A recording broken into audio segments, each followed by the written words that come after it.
This podcast is sponsored by nobody.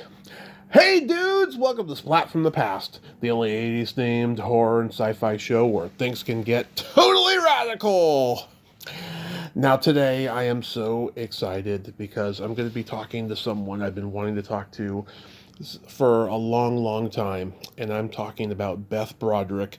You all know her as Aunt Zelda Spellman on Sabrina the Teenage Witch, the classic sitcom celebrating its 30th anniversary. And she's got a huge, impressive career of over 100 credits. She was in some cult classic movies, all the early movies she did with Chuck Vincent, Stealing Home, The Bonfire, The Vanities. She's been on so many different sitcoms and hour-long drama series. You know, she's done so much work, and it's going to be just an absolute delight and pleasure to talk to her today, as I've been a fan forever. God, she's still out there slugging away, and she's still gorgeous and still sexy, and it's going to be great to talk with her today. Also, rest in peace, Sam Neill, a brilliant New Zealand actor. He was Damien in The Omen 3. He was Malloy the cat burglar on The Simpsons and Homer the Vigilante, classic episode from my childhood. And of course, everyone knows him from Jurassic Park. And he was Merlin in that great miniseries. Talented man. I think he should have gotten an Oscar. Very talented. Also, happy birthday to my dear friend and multiple time guest Terry Bolo. 75. 70 fucking 5. A milestone. Please make it to 100, Terry. We've got a lifetime to catch up on personally. Oh, I love you, my auntie. Make it to 100 just like Mel Brooks did. So yeah, here is my interview with Beth Broderick.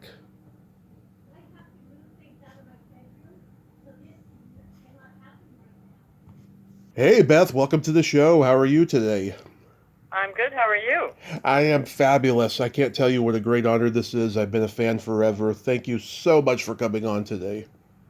Oh, my pleasure. My pleasure. Nice to see you. Nice to meet you. I'm not seeing you, but I'm meeting you. Yeah. So going back in time, did you gravitate toward acting early on in your childhood?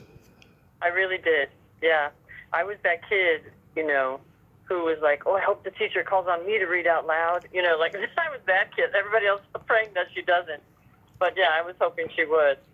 And my dad was he acted in college, and so he was part of the local community theater, and I was acting there by the time I was 9. So. Oh yeah, were you doing like musical theater or anything like that? No, I was in like Tom Sawyer and stuff like that. Yeah. So Kitty stuff. So you got support from parents early on about acting. Well, I wouldn't say that they wanted me to choose it.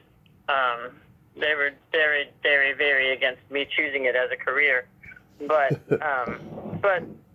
my dad was, like I said, he acted in college, and my mom was a good painter and had a good eye. So they both understood the arts. They both understood the value of them. Can you paint like your mom? I cannot. Oh. I did not get that one.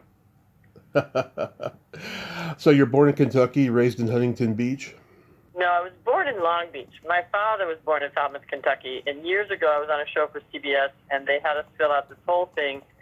And where was your mother born? Where's your father born? And for some reason, it got transferred that I was born there. But I was actually born in Long Beach, California. Oh, okay. So you graduated high school at the age of 16. You go to the American Academy of Arts in Pasadena. I heard you say in a previous interview, one of your classmates was actually a childhood friend of my mom's, Dennis Haysbert. Oh, really? Yeah. Yeah, he was a classmate of mine. I loved him. I still love him. We're still friends. Yeah, my mom still talks to him to this day as well. In fact, I have a picture of him when I was 5 years old. I'll send it to you later. It's really cute. And yeah, I mean, you guys must have had a blast. Did you feel kind of out of place, though, being 16 years old in that class? I was definitely out of place. Yeah, definitely out of place. But I had my friend Stephanie Kramer, who I'm still friends with. Oh, I know Steph. She's been on. Yeah, Stephanie was, she and a fellow named Guy Mazuka, they kind of adopted me and took care of me and pinched me awake because I was working 10 o'clock at night to 6 in the morning and then going to school. Mm-hmm. And so they got me through it somehow. But they were really helpful, yeah. Yeah, is there anyone nicer than Stephanie Kramer? I don't think there is. I don't think so. She's pretty great. Yeah, awesome lady. So, acting becomes a sideline when you get to New York and you get involved in AIDS activism and you start Momentum. So, how did all that begin? Well, I was trying to be an actress, of course, but I wasn't exactly setting the place on fire. And then I started reading about this thing called gay men's cancer, and that young people were dying. And the Village Voice, only a few kind of underground rags were talking about it. Main newspapers, main media wasn't carrying those stories. And then I read that this state senator, as you know, the months went by, Mm-hmm. this guy who was in the Senate, the state Senate, was wanting to put forth a bill to quarantine all gay men. And I thought, I better go volunteer. I better show up. Like, that's really dangerous. That's really scary. Mm-hmm. So I went down to volunteer, and my future partner, I left my name and number with a young man who was very, very skeptical of my intentions, which you couldn't blame him. Mm-hmm. Straight people were kind of the enemy at that moment. But I said, please don't let anybody be alone on Thanksgiving, sick and alone and afraid. Please call me if you need me. And so my partner, Peter Avitable, called me the next day and said, oh, my God, are you really a woman? I need a woman so bad to help me. And I said, yes, I am. I am. How can I help you? And so we ended up serving dinner to people, Thanksgiving dinner at St. John's in the Village. And it was the first time I'd ever seen the devastation that disease could wreak on people. Yeah. It was pretty terrible. His life expectancy was 6 to 8 months. And young people with walkers and wheelchairs and canes and Kaposi-sarcoma lesions everywhere. It was very harrowing. But I hung in there. And at the end of the night, he said, please, I need your help. And I said, whatever you need, I'm there for you. And we started a program which eventually became called Momentum, where we had big sit-down dinners to try to address the isolation that was such a devastating part of everyone's life because so many people were abandoned by their families and even their friends and colleagues. Yeah. So we had these big sit-down dinners, and we had a free grocery store, a free clothing store. We did everything we could on the social service delivery side to give people lives with dignity and to help them feel that they've been cared for. So there were other people, my friend Abby Rubenfeld, other people were advocating on legal lines and in a lot of other ways, and politically, but we were on the ground. We were on the ground where people were starving and isolated and terrified, and we just tried to make it better. God, as an openly bi man, I thank you so much for your service. Where do you think we're at now with AIDS? Because it seems like, you don't hear much about it anymore these days. Do you think it's become controlled by medicine, or do you think the younger generation is just smarter now when it comes to unprotected sex?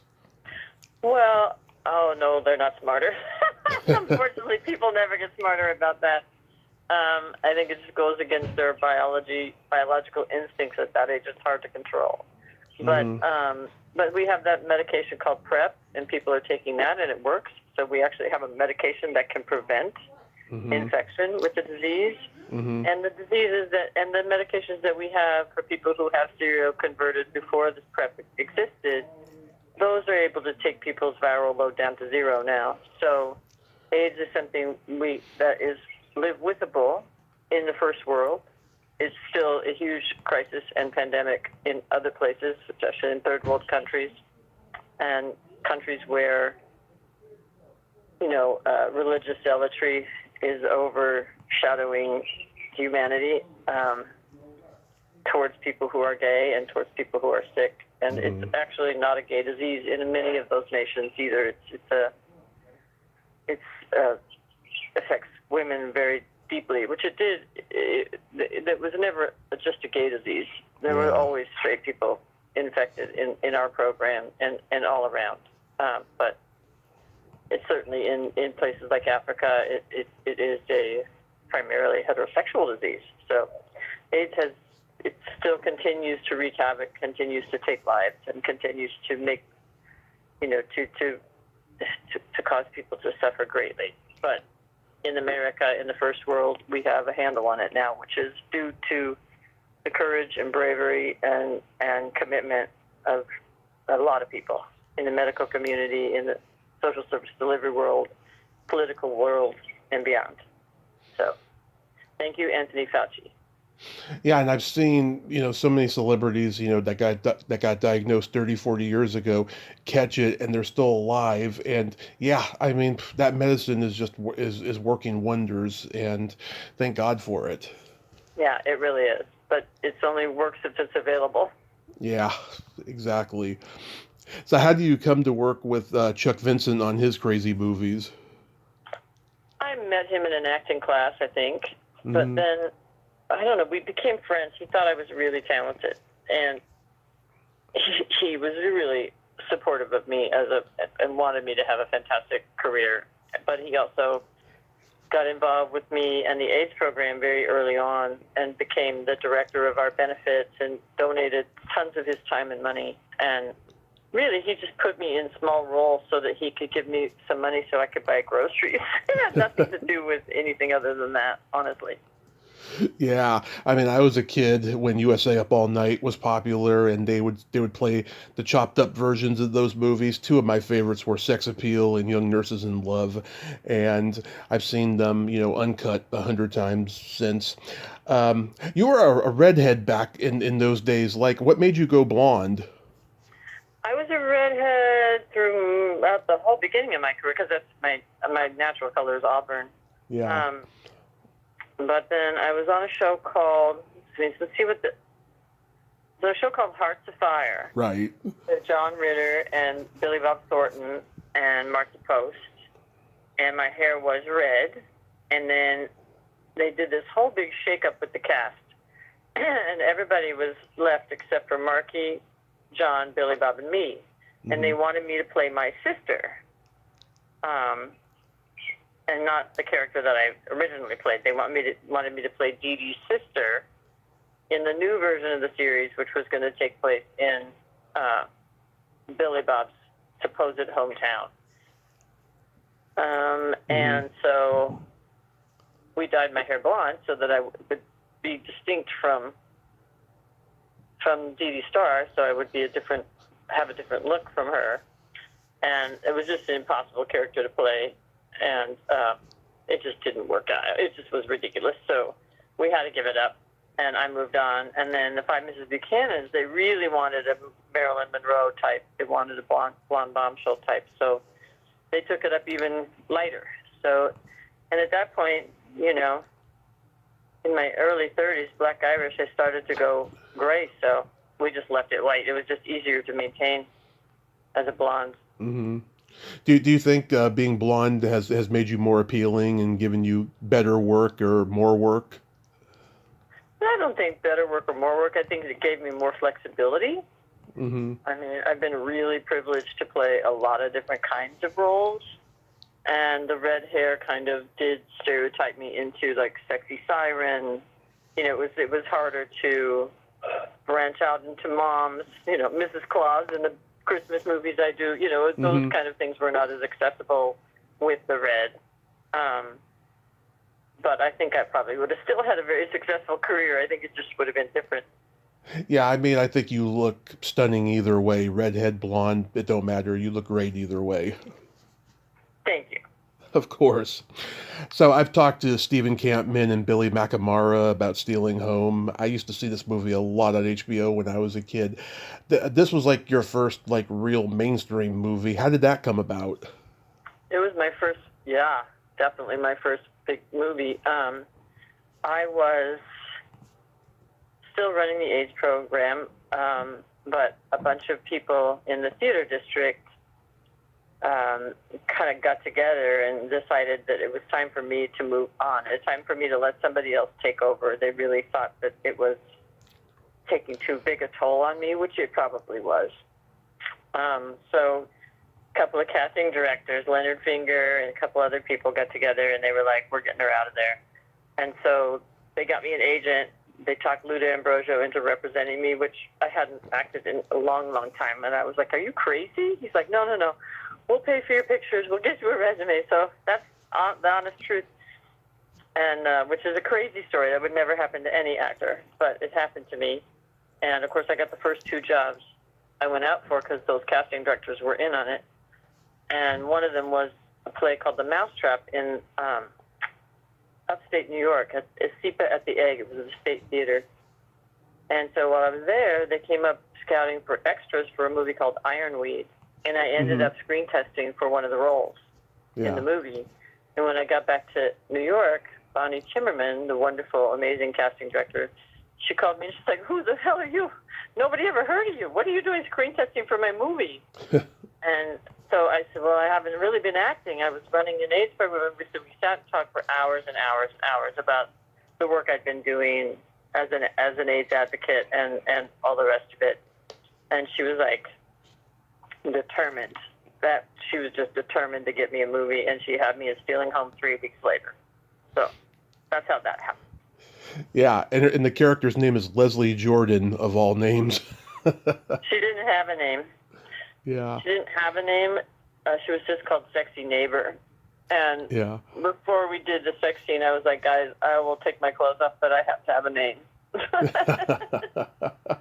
And so we all came up with that. Johnny and me came up with that. It's like just before we were just kind of rehearsing, and before we went into shoot, we came up with that. So. Yeah. Now, back then, there was no intimacy coordinators on set. So was there a conversation beforehand about that bed scene? Not really. But thank God Jonathan Silverman was such a great person and was very protective and was very very easy to talk to and to deal with and to cope with. So it no, there weren't intimacy coordinators, and people could be quite rude on sets like that, which I discovered as my career moved forward. But that was thankfully a great experience with Johnny, and also, of course, word went out. I think Jody was the one that found out about my AIDS work, so I spent a lot of time on that movie counseling people and telling them what's real and what isn't real, and how you get it and how you don't get it and how to prevent it, because I did a lot of safe sex seminars and stuff like that in those days. So my reputation came with me on that one, but it was the first time since I was 23 that I'd been, I played volleyball. I mean, running the AIDS program, and I was almost 28 by then. Running the AIDS program, that's just really all I did, and didn't really behave like a normal girl in her 20s. Yeah. So that was the first time, and I realized doing that movie, those guys are right. It's time for me to let someone else take over. It's time for me to have a life. So, obviously I always kept my hand and was always available to anybody who needed help or advice, but I really chose at that moment to go and have an acting career again. And Stephen was great as a director? Oh, yeah. Yeah, they were great. Yeah. It was a great experience. And Jody's a wonderful person. Billy Mack was wild but sweet. Yeah, we had a great time. Then you do Brian De Palma's The Bonfire, The Vanities. Exactly how many Xerox copies of your butt did you make? That was not my butt. I made them get a double. Oh, yeah? Yep. I did not know that. They did a really good job of making it look like it was yours. But it wasn't. I had a double. I was like, nope, I don't want pictures like that in existence, because who knows what would happen with them. So I was like, no, we need a double. So yeah, that wasn't me. Oh. Now that accent that you do, oh my God! So like, were you always able to do a British accent? I mean, I'm pretty good at accents. I've done British and German, of course, every kind of Southern there is. I'm passable at a French accent, and I speak pretty good Spanish. So, so I have a good ear for that kind of thing. And they did have a coach on the set, but the coach kept wanting me to go up on the ends of the, and I was like, you know what? We're close enough, and this is a comedy. It's got to be funny. You got that fucking brilliant line. Tell them it's the little twat that turned them in. What was that scripted, or did you ad-lib it? Oh no, that was scripted. Yeah, it's brilliant. It's really brilliant. It's stuff. What was Bruce like to work with? Very sweet. You know, and very, you know, generous. I mean, I really, you know, I slapped him upside the head and did all kinds of crazy stuff to him, and he just put up with it. He was just like, she's funny, what the hell, let her do it. So he was great to work with. Nice. You mentioned before John Ritter, and first you worked with him on Hooperman and then Hearts of Fire. He's one of those guys I've never heard one bad thing about. Like, people have told me he was such a mensch. Is that an accurate description of him? Oh, best human on the planet. Just a fantastic person, yes. And John and I were close. We really got each other. We're both from the, you know, Lampshade on Your Head, Banana Peel School of Comedy. So we would get together and I would go, John, how about if the phone rings, I reach to get it, I bump my head on the desk, you grab the pencil, and he would be like, yes, and I'll do this, and blah, blah, blah, you know, and we would do this whole elaborate thing, and Harry Thomason would say, John, Beth, just stand there and say the lines, please. You know, we would come up with all this crazy stuff, and he would go, John, Beth, just stand there and say the lines, please. But he was really a great human being. I loved him dearly. He was a comedy genius. And I was curious, did he do a lot of improv on set? He did. And what was fascinating watching him was because it was multi-camera, of course. And John, just on his feet, would know, oh, I'm going to throw that line over my shoulder to camera C, or I'm going to turn to camera A for that, or I'm going to head this straight on at B. He was so knowledgeable and so incredibly gifted and such a craftsman that it was just wild to watch him. It was just such a treat to watch him. He was really something else. He came from the Harvey Lembeck training of improv, and I've talked to a lot of his classmates that were in it with him. When you knew him, was he still with Nancy? No. Oh, okay. Yeah. But he was not really yet with Amy, so he was kind of in transition. Okay, because I talked to Nancy a few months ago. She still has love for him, you know, because she had kids with him and all that. Markie Post, oh my God, she was from my hometown. She was from closer to Palo Alto, and I'm from San Mateo. What was she like to work with? Markie was, you know, well, number one, she's just brilliant. I don't know if you know Markie's story, but she used to make up the questions for Jeopardy. I heard, yeah. So smart. Oh my God, incredibly smart. But, you know, I think she was wary of me. We were wary of each other in the beginning, but over the years we became good friends too. I really like Markie a lot. She was brilliant. Was there and just such a great Was there like person. Was there like a jealousy thing of like, you know, she's got more lines than I do or something? I wouldn't say that. I just think actresses are wary of each other sometimes. And for good reason sometimes. But we figured out that we were both really great people, and we went with that. So can you believe it's been 30 years since Sabrina the Teenage Witch? It's really hard to fathom. But yeah, I can, because I started when I was 37, and now I'm 67, so 30 years must have gone by. But yeah, it's quite something. We had a blast in Chicago doing the reunion. It was great. Yeah. Now, when you grew up in the 60s, there was all these campy, high-concept shows like Bewitched, I Dream of Jeannie, My Favorite Martian, Addams Family, Munsters, etc. And then the genre fizzled out, and then by the mid-'80s, they started to come back, you know, Small Wonder, Out of This World, and then it stopped again. But then this kind of brought it back, and this was like the only one, and it was clever and well written, and the special effects were brilliant. Like, what did you think of the idea behind the show when you first went in to read? The minute I read the script, I knew that it would be a hit and that I would be Aunt Zelda. I just knew it. Yeah, were you competing with a lot of other actresses? I was, but I don't know why. I just knew it was going to be me. You know, because I'm so odd. I'm such a perfect weird aunt. You know? Yeah. I know you had the right delivery for the role. You know, you just had that great voice and that great delivery. I can't imagine anybody playing that role, not even like, you know, a big name TV star from back then, you know, playing it. I mean, you were just perfect. I mean, the cosmic timing was just so right. Thank you. I think so too. I think it was just that it was just meant to be. It was just meant to be, for sure. And Caroline was meant to be too. She was just perfect. I knew when I saw her. I was like, there she is. There's Zelda. It was just, you know, one of those things. The pilot episode was directed by legendary teen heartthrob Robbie Benson. What was he like as a director? Robbie could be very dramatic. He was a little bit dramatic, but he was a nice man. It was, you know, the first year was tough. All the special effects and people didn't, you know, it was a lot of hours and a lot of pressure and a lot of, you know, it was sometimes very, very hard. Yeah, there was no CGI or AI. There had to be a lot of different setups and lots of hours on the set. Yep, exactly.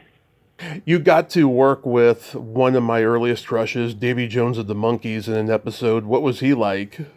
Oh, he was hilarious, and he had a huge crush on me. He kept saying, "Oh, you're so big, you're so tall. I'd have to climb you like a tree." Yeah, he was hilarious.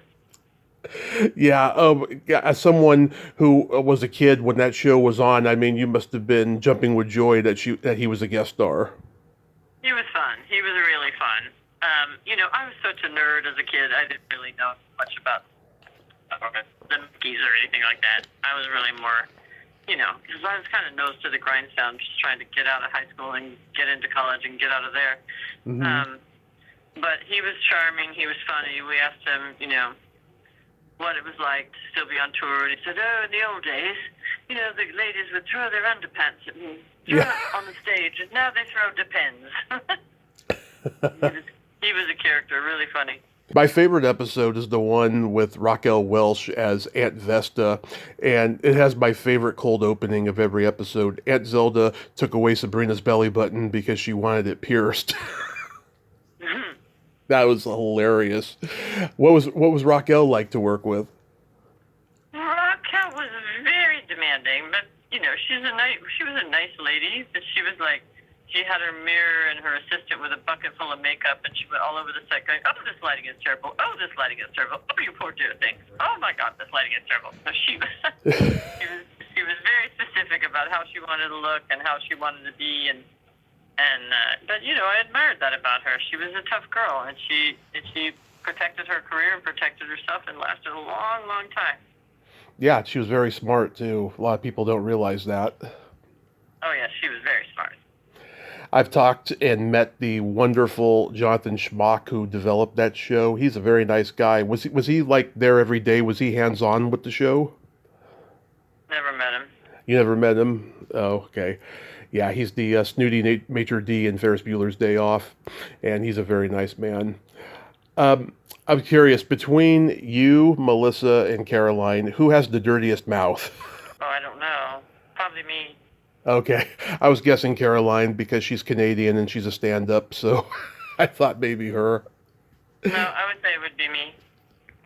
Okay, yeah. So, like, when the show was like rebooted, what did you think about that? Well, it was kind of shocking. It was very dark. It was not something we were expecting, but we certainly respected it, and I love the little girl who played the Sabrina, Kiernan. She's quite amazing. I think she's really, really talented. And you know, Caroline and I did do a guest spot on it, which was fun. We went up and hung out with them. So, you know, we were very supportive of it. We just didn't quite get it, because our show would never have been so dark, and so it was just not not how we think of our show. Yeah. It was an entirely different show. That's all.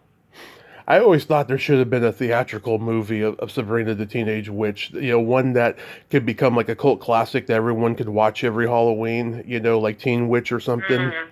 Yeah. Mm-hmm. I always thought there should have been one. It's not too late. I mean, they still could come up with one.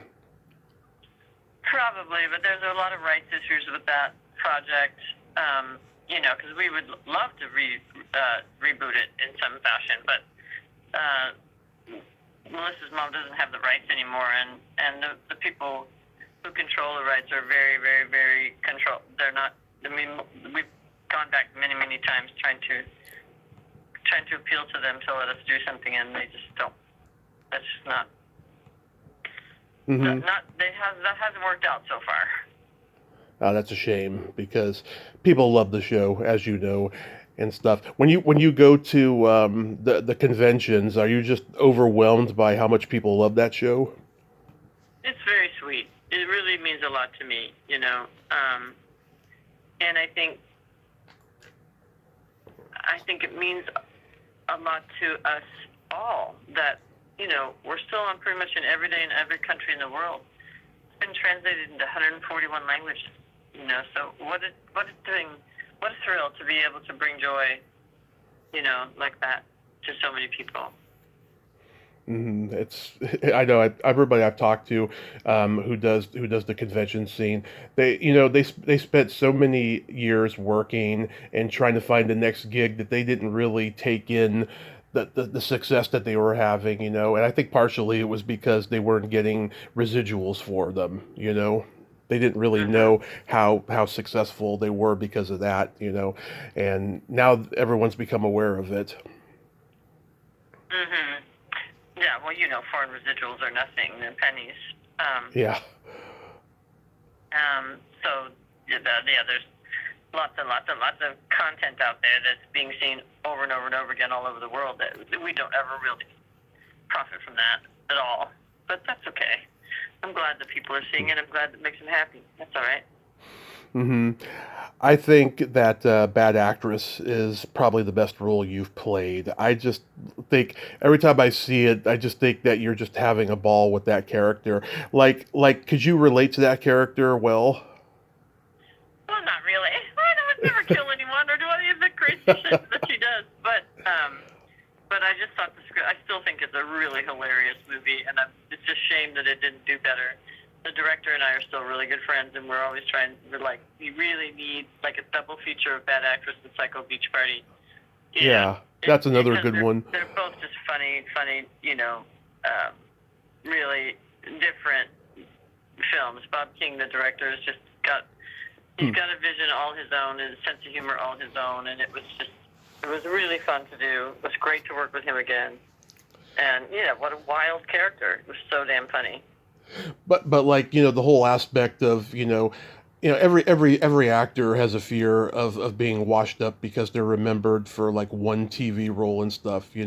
I'm sure that was something you could probably relate to. You probably felt that at some point. Well, I would not say that I felt that because I had been working for so long before I got onto Sabrina. Mm-hmm. It was my fourth TV series. And I figured there would be a 5. I knew I would keep working when Sabrina ended, and I've been really lucky, really blessed. I've done 48 films, Mm-hmm. And I'm sure I'll do 49. I'm sure I'll do 50. So I didn't really, but I didn't ever come at acting with some sort of great. I didn't have the kind of ambition that Alyssa Rampart Pillage had. That's the character's name in Bad Actress. I mean, she was a ruthless, ambitious lady, and I spent my whole 20s running an AIDS program. That's just not who I am. Mm-hmm. So. Yeah. What was it like working with Chris Bulkey? I love Chris. He's fucking hilarious. He's so funny in the murder scene. He's just really a funny guy, and a really decent, good person. Yeah, The whole cast was just terrific. I loved them all. I almost interviewed Chris in the early years of the podcast. I may give him another try at some point and stuff. I know he's like sings now too, right? He's like a really good singer. He's always had a band. Yeah, he's always been a singer. He's always been in music as simultaneously to his acting career. Mm-hmm. There's a brief 3 to 5 second montage scene where your character and the writer have a nude S&M moment. Now, being that you were, middle-aged by that point, did you feel liberated by doing that scene? Not particularly. No, it was just in the script, so we did it. Mm-hmm. And I did think it was my idea to put it on a Pilates machine because I thought that would be hilarious. It was. Which it kind of was. So, that's part of the job. It has nothing to do with me personally. Mm-hmm. If that's the job and I'm trying to make it funny, then that's what I do. It was absolutely funny. Very funny scene. Yeah, so what do you got upcoming that you can mention? Well, I'm doing a lot of writing. As you know, my column is very successful. Have over 5,000 subscribers and constantly writing and growing there. I do have a literary agent, so working on a book proposal. And I have a movie, a really fun sort of horror thriller movie called Five Must Die that is in post-production now. So we'll see what happens with that. I'm keeping busy. Yeah, so It's all good. Do you still do the modeling? Yeah, I still do modeling. Yeah, I've seen the pictures and stuff. What got you into modeling later on? A friend of mine is a modeling manager, a good friend of mine in Austin, Texas, and we were having dinner one night, and he said, "Why don't you do it?" And I was 64 at the time, and I was like, "Me?" He was like, "Yeah, why not?" And I was like, "Yeah, why not? Why not? Let's do it." So, he sent me out to a couple of agents, and they were all like, "Absolutely, we're totally interested." And, I did some photo shoots, and away we went. And it's been a lot of fun. I really enjoy it. And, I have that wonderful ad on the internet for Spoiled Child Collagen, which has been really fun to shoot every year. Mm-hmm. It's not all of this. It's kind of my shtick, I guess. That at 66, I can still pose in a bikini in an ad, and I want women to feel like why not? Why can't you? So it's fun to do. It's fun to do, and I think it wouldn't have been meaningful to do it when I was younger, but it's meaningful to do it at my age. Yeah, I love that. I think that more women in your age group should model and be nude on screen if the script calls for it, because just the ageism thing. I've never been able to understand it. Well, it's there. It's a big deal. It's what makes Hollywood go round, so it's very much in existence. But I think older women should be modeling and should be wearing bathing suits because we do wear bathing suits. We swim, Yeah. We're not dead. We're just older. And so it's meaningful to me to participate in that way. Yeah, and there's nothing wrong with being older. Nothing at all. So do you enjoy writing? I do. I've always been a writer. I used to write for the Huffington Post years ago. And I started writing this column about 4 years ago, and I've written well over 150 columns at this point. I have one due tomorrow, so as soon as we hang up, I'll be back at work. It's really meaningful to me to be able to reach out and write about what's on my mind, what I'm thinking, what I do try to be really ruthlessly honest about how it feels to be older. How it feels to be not quite what I used to be and not know what I am yet becoming as an older woman. So it's a really interesting topic to me. And certainly there's lots of us experiencing life that way right now. There's a huge generation of people growing old. So it's endlessly interesting to me. But I also write about everything from PTSD to coyotes, to urban coyotes. So it's an outlet for me to, reach out to people, express myself. And it's really very touching because so many people are like, oh my God, so many people keep up with me by reading my columns. And, that's nice. And they read it overseas. They read it in Venezuela. It's gone quite well. So I'm really, really proud of it and I really enjoy it. And I'm sure you get asked this all the time. Are you going to write a memoir? Probably. Yeah. I think this first book will be a book of essays, but it will be essays as memoir. So it will be memoir-esque, though not memoir entirely. Yeah, because I think you've got amazing anecdotes and stories, and I think that people would enjoy the book. I think so too. But I think they're going to get a kick out of this first one as well.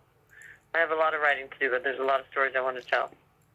Yeah, you into writing graphic novels? No. Okay. Not at all. Why would I do that? That's not me. I don't know. I've talked to a lot of actors that have got into it, and they're like, writing one a year or every other year or something now. Yeah, and I just think that's a very interesting career arc. Mm-hmm. So real quick, we gotta play my secret silly game. This is a series of silly slumber party questions, no win or lose, just pure fun. And how the game works, Beth, is I ask you the question, you answer it, and then you ask me that exact same question and I answer it. And feel free to comment on the answers because they might be funny. Okay. Beth, are you ticklish? Yes. Tommy, are you ticklish? Oh yes, but if you tickle me without warning, I might hit you in the groin. I'm very sensitive. Is your belly button an innie or an outie? Innie. Nice. Is your belly button an innie or an outie? It is also an innie. It's deep. I call it the bottomless pit. What color are your toenails painted? Red. Nice. Are your toenails painted red? Yes, they are fire engine red, as a matter of fact. Excellent. Yes, I like to go elaborate. I've been painting my toenails since I was 13. What would you say is your best personality trait? I'm loyal and generous. I could see that you are, exactly. And what do you think is your best personality trait? I have empathy and I have no filter. I'm a Gemini, so it goes hand in hand there. What is your guilty pleasure? Peanut butter chocolate Haagen-Dazs ice cream. What is your guilty pleasure? Eating pizza and watching a raunchy sex comedy movie. I know, not an exciting answer. I know. And then my favorite question, is there a stinky smell that just makes you gag?